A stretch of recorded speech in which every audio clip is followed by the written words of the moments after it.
In today's video, we're doing an April recap and May reset. Let's get right into it. Okay, friends, I am so excited to be doing this video, not because I'm excited for the month to be over, but just because I didn't do any videos last week and it was strange. I didn't plan that, I didn't anticipate that, and I really missed doing YouTube videos. So I'm excited to be sitting here and chatting with you for today and doing one of my favorite series on the channel, which is the reset recap videos that I do at the end of every single month, with the exception of like our quarterly times when I do my quarterly reset videos, which is a different series. But if you are new to this series, if you're new to the channel, welcome. What we pretty much do in this video is do a recap of the month that just passed. So we're going to do a recap of April, and I'm going to be talking about my slow living favorites from the month, and I have different categories that fall under that. I will also go into my planner and reflect on the month of April, see if I completed the goals that I wanted to complete and any other things that are notable from the month. And then we will do a quick Notion tour. We will go into my Notion and clean things up for the following month, which is May. Then we will come back to my planner and set things up for May, kind of figure out what my goals are for May. And then I will end the video off by answering a question from you guys. So if you end up having a question throughout this video, leave them in the comment section and I will choose one for the following video to answer at the end of the video. How many times did I just say video? Anyway, let's jump right into it. Again, talking about my slow living favorites from the month. The first category of favorites I have is products, and I have a few products. The first is this pen right here. I very recently got this pen, but I'm absolutely obsessed with it. I did like a teeny stationery haul on my TikTok recently, so if you want to see the full haul, it's there. But this was part of the haul, and it's a Kueko pen. It's a ballpoint pen. It's nothing like super fancy or fountain-like, and you twist the top off and you twist it to the back there to start using the pen, and I just think it's the most beautiful thing I've ever seen. I absolutely love the color. I keep calling it like a nice peachy, a pastel peachy color. The sales associate told me that it was just orange, but I like the sound of peachy, and I don't know, the color seems super interesting. I was torn between this color and a white color. It was like a milky white color, but I'm so glad that I went with this one, and it writes so well. It is definitely the best pen that I've ever purchased, and even though it's on the fancier side, it wasn't like extremely expensive. I like that like you pay for it once, but then you just need to refill it over and over again. You don't have to like constantly buy brand new pens over and over again if you have something like this. And I go through pens very quickly, so I feel like this is going to be a great option for me. Another favorite is the hook that I have for my pen. I just added this to my planner, and it's like a metal clip, a little claw right here, and it just attaches to the journal. I have wanted one of these for a while now, and I keep forgetting to get one. So when I picked up the pen, I also picked this up, and it's metal, so it has like an interesting sound and texture, and it kind of is springy, but I really like it. I like that it's white. It just looks super cute on the side there. I feel like my journal has now become quite customized. And then the last favorite that's particularly about the journal is this little tomato charm. Again, I got all three of these things all at the same time, and they were part of that haul that I mentioned from TikTok. But yeah, it's a cute little tomato charm, and when I saw it, I just knew I needed to get it for my journal. It just screams me. It screams farmer's market. It screams Sunday paper house, and so I had to get it, and I got it with the intention of decorating my planner. So like I said, my planner looks very lovely and decked out and super personal, and I'm absolutely obsessed with it. I do wonder why this keeps like coming out the edges when the books are specially made for this size, and I've taken it to the store to kind of like have the sales associate figure it out for me, but it still sticks out off the side. So if you have any suggestions for me, if you have a Paper Republic journal or something like that and you know how to put these in so that they don't stick out along the edges like that, let me know. But some other items, just two more items in the product category, is wellness formula.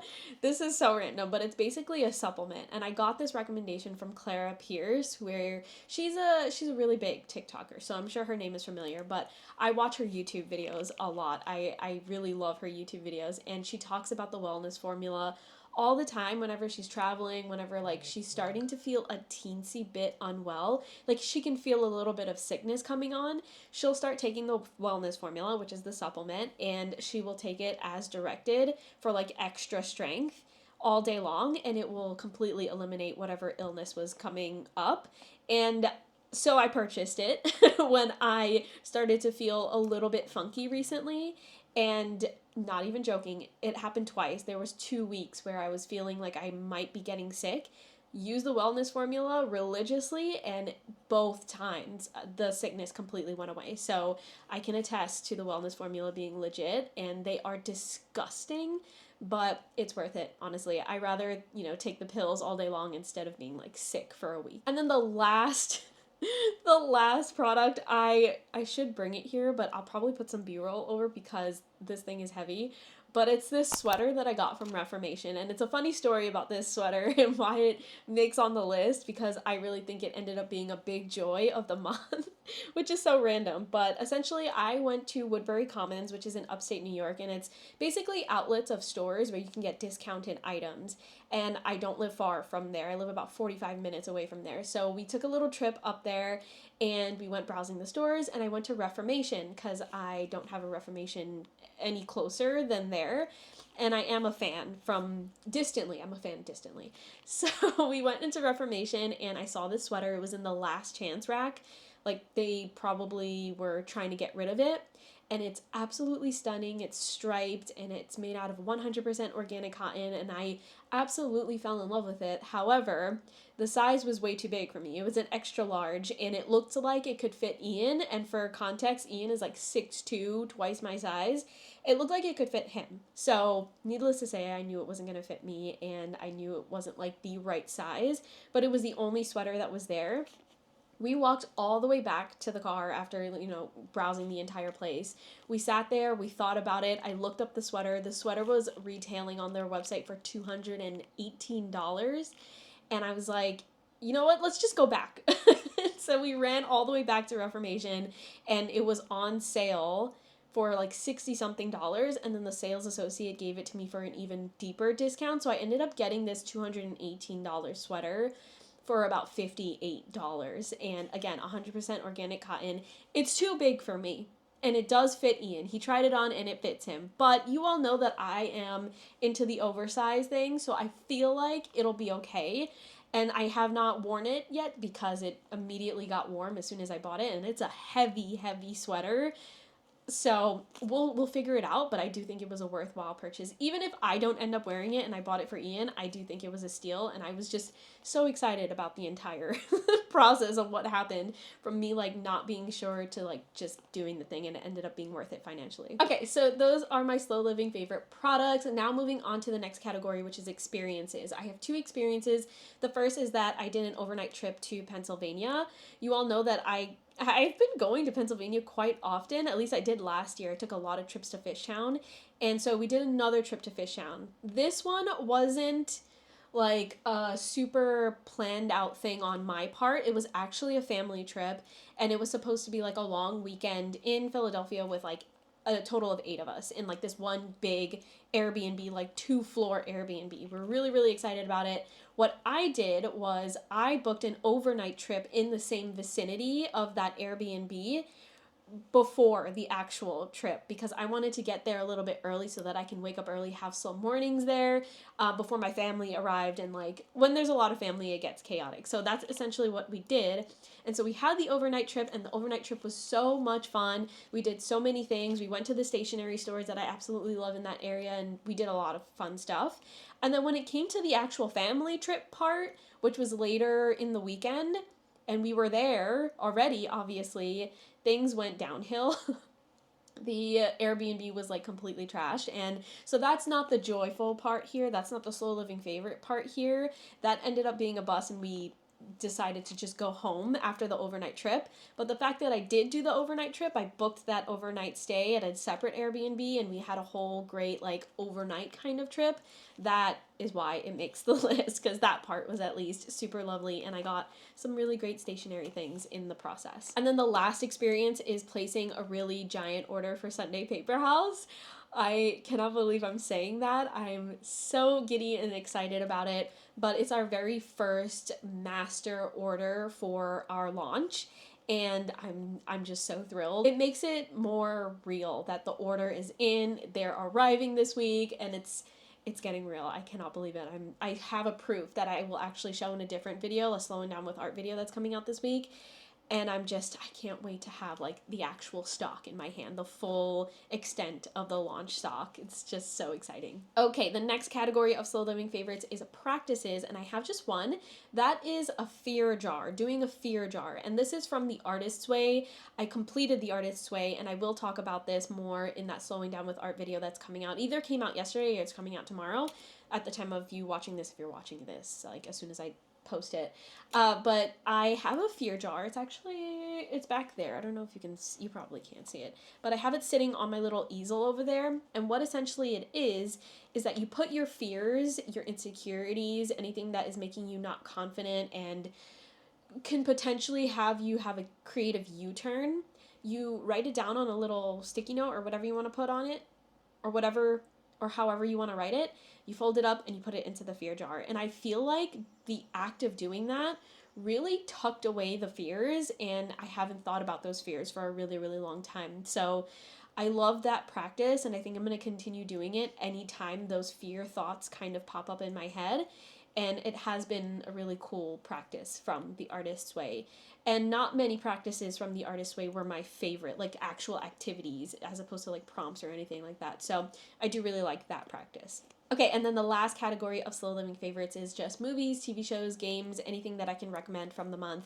And I just have one thing. We really haven't been watching much TV shows or movies. Nothing has really been, screaming interesting to us lately. But Ian did recently play the DLC of Alan Wake. There's like a couple of games that you can play after you finish the most recent Alan Wake. I think it's Alan Wake 2.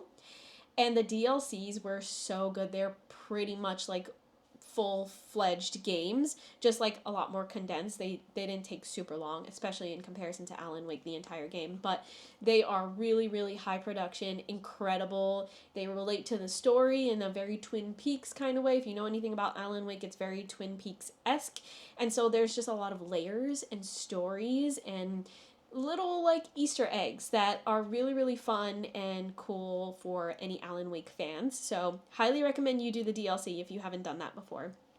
It's really good. It also ties in another game that is kind of part of the Alan Wake universe, if you will, or maybe it's the other game's universe, depending on how you look at it, but it's just really cool. It's a lot of fun. Okay, so those are all of my slow living favorites in those different categories. Now let's go into my planner and look through the reflections that I have for my month. I should also show my planner, even though I showed it a few times already. This is the planner that I have for this year. It is a Paper Republic journal. So the Paper Republic part is this leather exterior, and then you can put journal inserts in here. My actual planner is from Paper Republic as well. I have a sketchbook right in the center that's also from Paper Republic, and then I have this slightly larger book back here that I got from McNally Jackson that is just like a blank notebook to put whatever I want in there, including my monthly reflections, because there's not really a space in the planner piece, in the planner book, for me to do that. So I'm just going to flip over to that.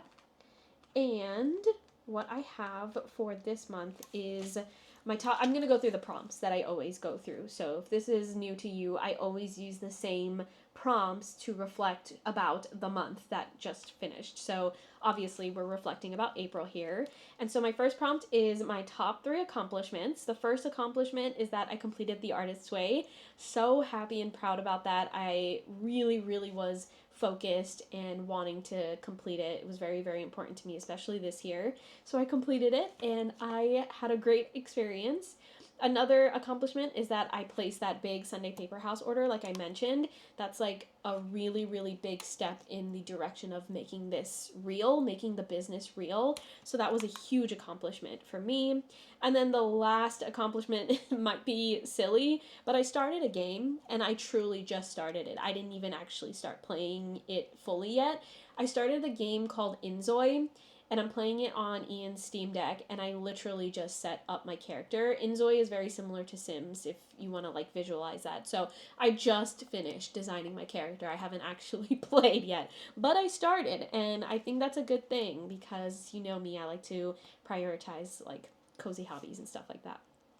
Okay, the next prompt is my feelings towards my long-term goals. And so what I did to kind of, by the way, what I did to kind of gather my top 3 accomplishments, I went into my Google Calendar and I went into my actual planner here to see what I was doing week over week. And that's how I came up with that list. And the same goes for my feelings towards long-term goals. I go through my calendar, I go through my planner, and then I compare it to my list of 2025 goals that I have written in the back over here, and then I just assess how I feel about it. So I said that I felt pretty good. However, one of my 2025 goals is to really focus in on YouTube, and I didn't do 2 YouTube videos for an entire week. So I like missed an entire week of this month to do YouTube videos, and I feel like that's like a really, really bad thing. I was super upset about it, and like it's just not something that I want to do ever.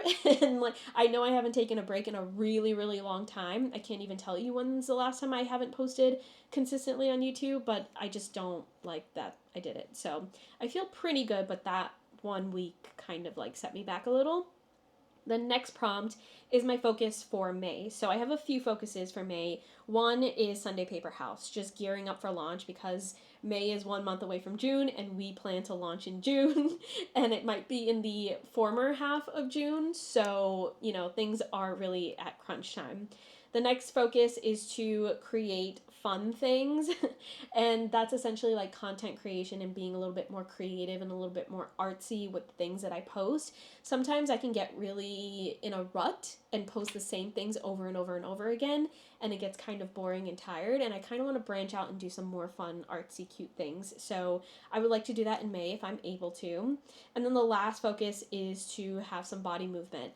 I used to be a religious walking pad girl while I worked, but now that I have a new job, I'm still trying to adjust like the workflow of this new job and the workflow of just all of the other things, and also getting on the walking pad. So I've been really focusing and sitting at my desk and being super focused as opposed to kind of like casually walking while also working. I just need to get in a comfortable space so that I feel comfortable walking and working at the same time. Right now I'm still like focusing, but in May I'm hoping that I can get that done.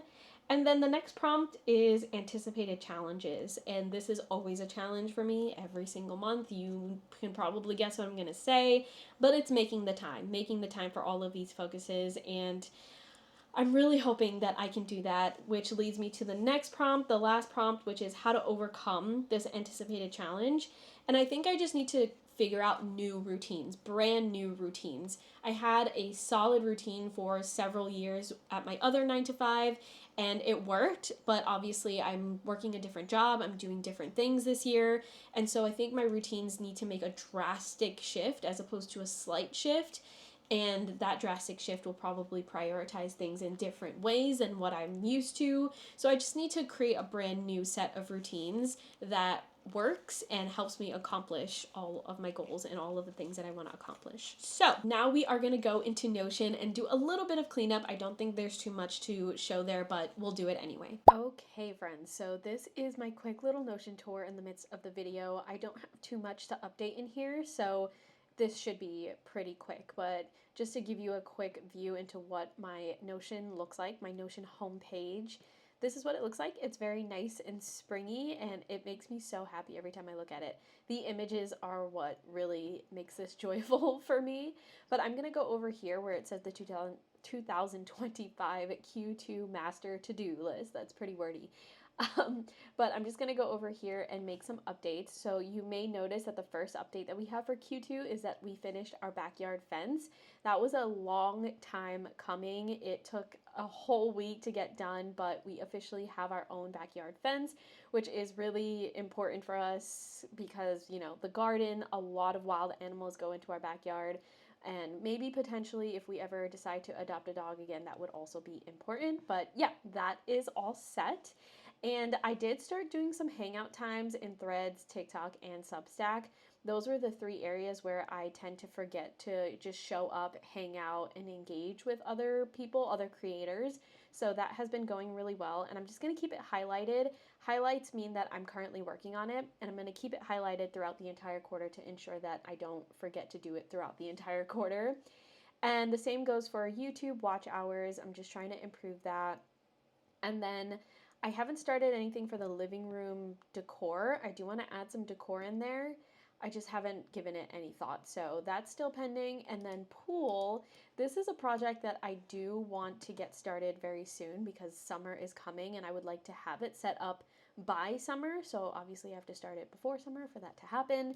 So I'm going to highlight this because I actually have started some research and I just need to make certain purchases. So I'm going to consider that being in progress. And then Instagram, I want to post some more annotated photos. I haven't started that yet, but that is on my list for the Q2 master to-do list. And that is pretty much it for there. I don't think I have anything to go in terms of these things.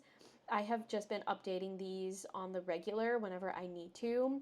And I typically go into my Slow Morning Diaries hub on like a daily because I have like a daily workflow in there, Sunday Paper House as well. And then these other things, I just go in there as needed.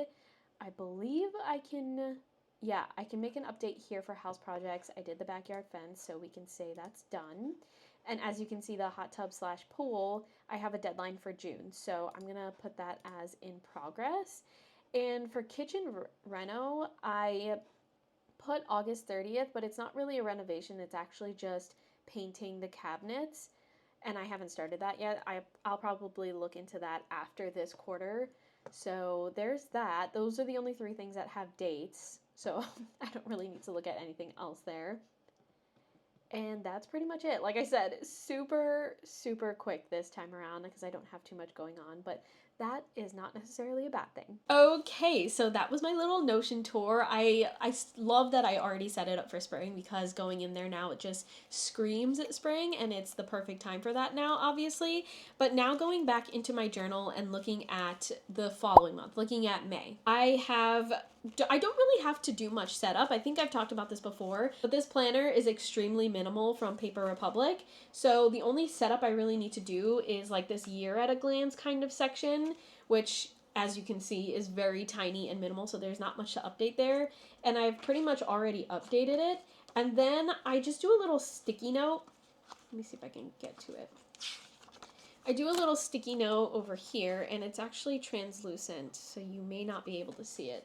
But it's a sticky note right here, and I just put my monthly goals on that sticky note, and because it's translucent, I stick it on the week that I'm in, and I continuously like transfer it over week, so that I always see my April or my monthly goals. Obviously it says April goals on this sticky note, but I will have May goals to talk about right now.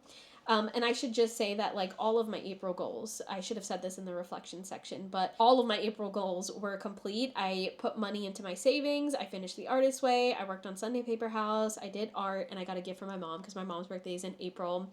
And these goals are pretty much going to be copy and paste into, with the exception of my mom's birthday, is going to be carried over into May because these are consistent goals that I have month over month that relate to my yearly goals, if that makes sense. So putting money into my savings, that is something that's part of my 2025 goals.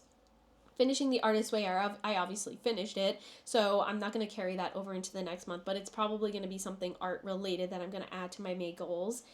Sunday Paper House is going to be on my May goals, and then that's pretty much it. Those are my main focuses for May. So that's how I set up my journal. Again, very simple. There's nothing to really write out. So my journal is pretty much all set, and I did go through all of my May goals. So very, very simple. I kind of like that it's really simple because it's low maintenance and I do a lot of reflections and these videos and those kinds of things anyway. So I feel like I don't need to add anything additional, especially since my life is so busy. The planner is meant to just help me be more seamless in my productivity and not actually weigh me down with the amount of stuff that I need to do to prepare my journal, if that makes sense. That's kind of the reason why I stopped using a bullet journal, by the way. But we are going to end this video off by answering one question from the comment section.